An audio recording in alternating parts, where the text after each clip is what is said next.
I senor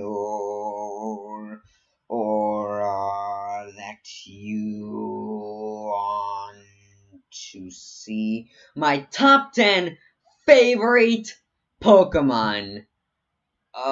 It's been a while.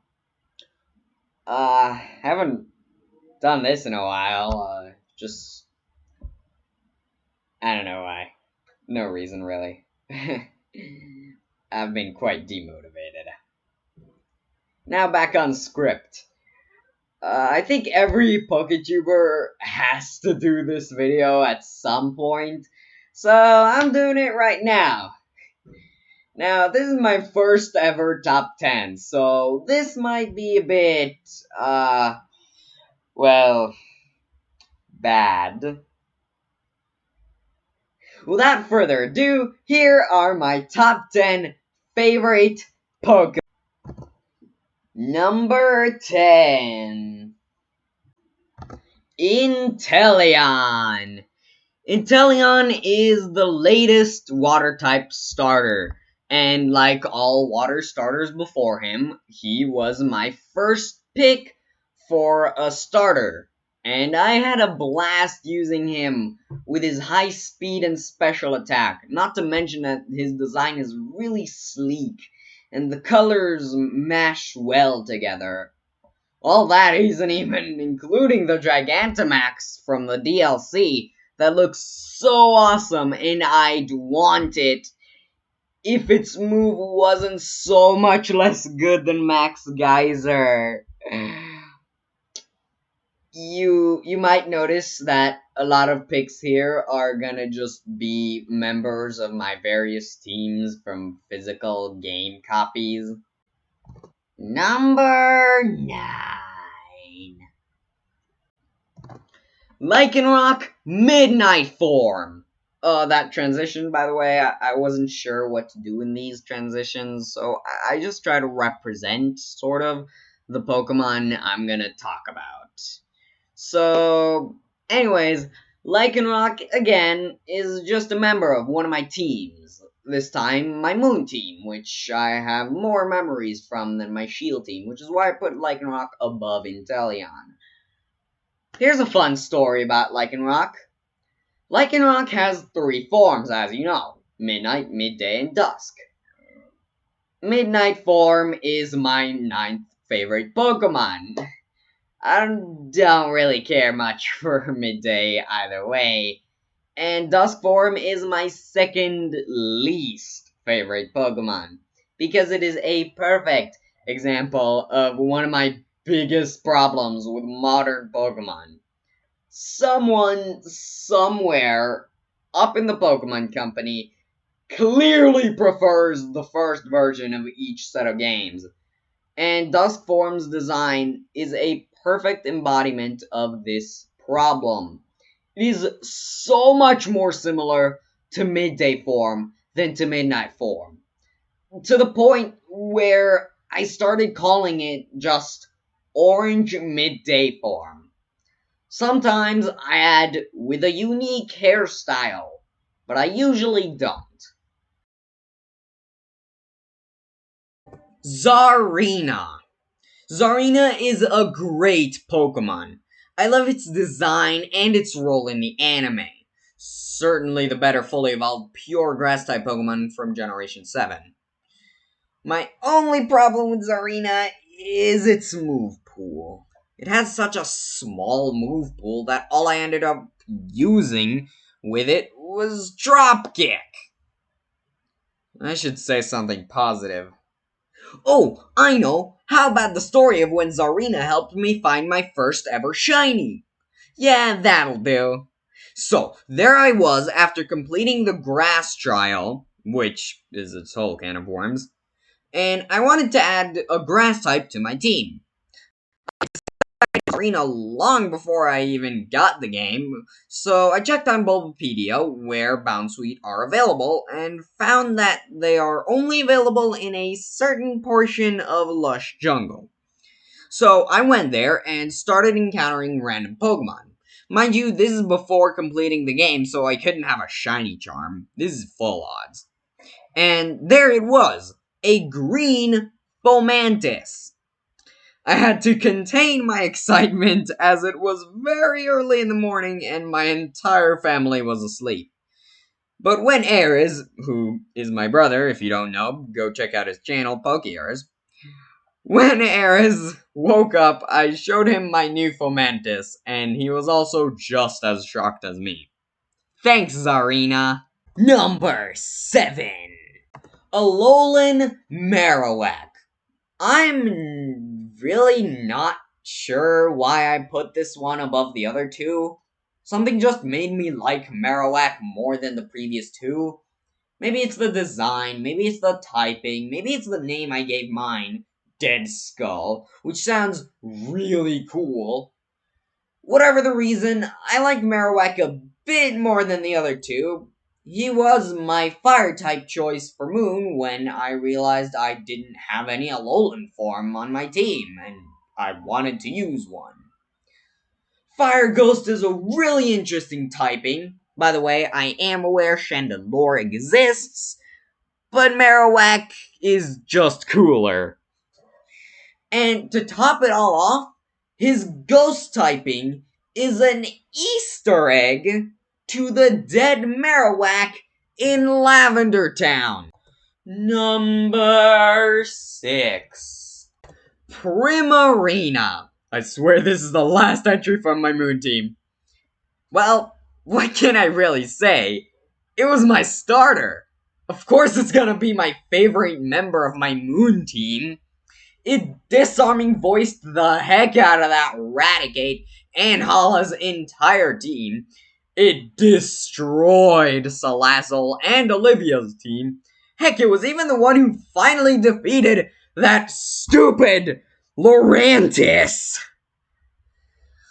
Nanu was a breeze with stab disarming voice. Hopwood stood no chance against Sparkling Aria, and don't even get me started on Komodo, who is quad weak to Moonblast. His name was Leo, by the way. Primarina's, not Komodo's. Number 5. To round off the top 5, we have Vaporeon. Come on, you can't have a top 10 favorite Pokemon list without an evolution in it. That's one of the unwritten rules of a top 10 favorite Pokemon list.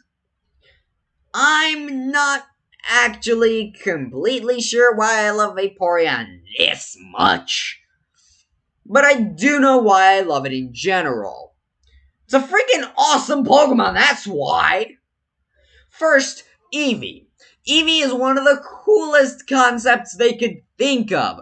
A Pokemon that has unstable DNA and thus can evolve into a lot of different forms.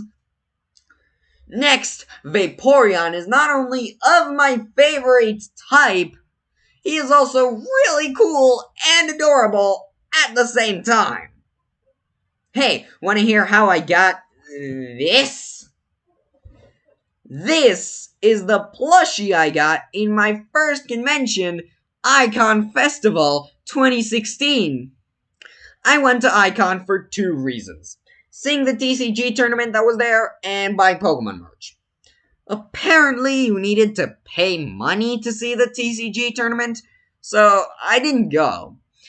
I wanted to see it, but I wasn't willing to pay for watching a couple of people play a card game.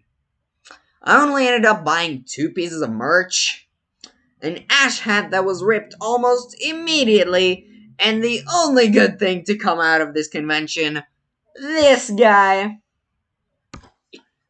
Also, on the way back, I bought a handmade penguin from a broke lady. So that was sweet, but technically that didn't come out of the convention, so my statement is still true. Number 4. Flygon. I always thought Flygon was a perfect combination of adorable and frickin' awesome. It is one of the 2 Pokemon I find cuter than their Prevos.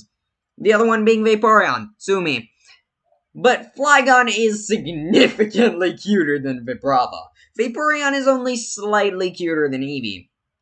Then I used one on my first ever physical copy of a Pokemon game, Alpha Sapphire. It was very good. I really enjoyed using it, and the nostalgia is extremely strong.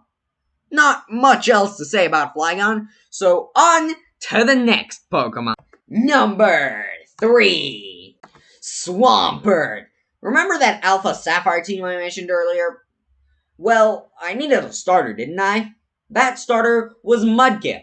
I really enjoyed using him too, and he was the first ever Pokemon I got to level 100. This is my most nostalgic Pokemon, and I have the most memories with Swampert. I'm sorry that there isn't much to say about these last few. Number 2. Squirtle. These last two are pretty much purely here for design. I just love Squirtle's design. It is adorable. Its personality is that of a child or childish creature, and just look at it with sunglasses! It's so cute! I'm having trouble varying up saying that Squirtle is adorable! Again, I'm sorry that I can't say much, but I can't just make stuff up. That would be lying, and I don't want to lie to my viewers. Honorable mentions. As you know, no top 10 list of anything on YouTube is complete without more than 10 entries. Because I'm afraid this video might not reach 10 minutes, and I just couldn't leave out these very special Pokemon that mean so much to me. I'll try to do it quick, so in no particular order. Kyogre, the second Pokemon I got to level 100, and the first legendary I got to that level, a powerful member of my Alpha Sapphire team. Lunella, a member of my Moon team, and awesome design, great lore in and out of universe. Decidueye, my starter in Ultra Moon, really cool premise, and the name alludes to the type, which is any idea. Latias, my first ever legendary, and also the least consistent member of my Alpha Sapphire team, as I had to sometimes replace it with the HM Slave, but that doesn't mean I don't like Latias. It's my favorite legendary. Every member of my Shield team, including Colossal, Apatone, Galarian, Rapidash, Zamazenta, and Corviknight, had an awesome experience with these guys, but I couldn't put them over in Teleon because he's the starter. Salazzle, my fire type for Ultra Moon. I don't know why I liked her more than the other members that are on Decidueye. Houndoom, my first Mega in the TCG Online that I could use. I even had the Spirit Link and everything, so ever since, I love Houndoom. Number 1! I wonder, what is the Ora Charmander's favorite Pokemon? A Pokemon I love more than any other. Maybe a Pokemon that I would make my channel mascot, if I had a YouTube channel. Wait a second, I do have one. What is its name? The Ora Charmander. What is its icon? A drawing of me with an aura of a Charmander. I think my favorite Pokemon might be Charmander. What do you think? You agree? Okay then, it's Charmander. Really, just take everything I said about Squirtle, except the glasses part, amplify it just a little bit, apply it to Charmander, and now you know why I love Charmander. There you go. That is my top 10 favorite Pokemon. If you like this video, press the button with the thumb pointing to the top of the screen and go watch my other videos. If you like them, press the big red rectangular button with the word subscribe on it. If you did that, you have a good argument to go follow me on Twitter, at Ora Charmander, link in the place everyone puts links in. You can also follow my, as of writing this video, newly created Instagram, at _Ora_Charmander. Link down there below the Twitter link, but I'm not very active on there, so you don't need to follow me there. That's all I have for now, so keep eating chocolate, and may the Charmander be with you.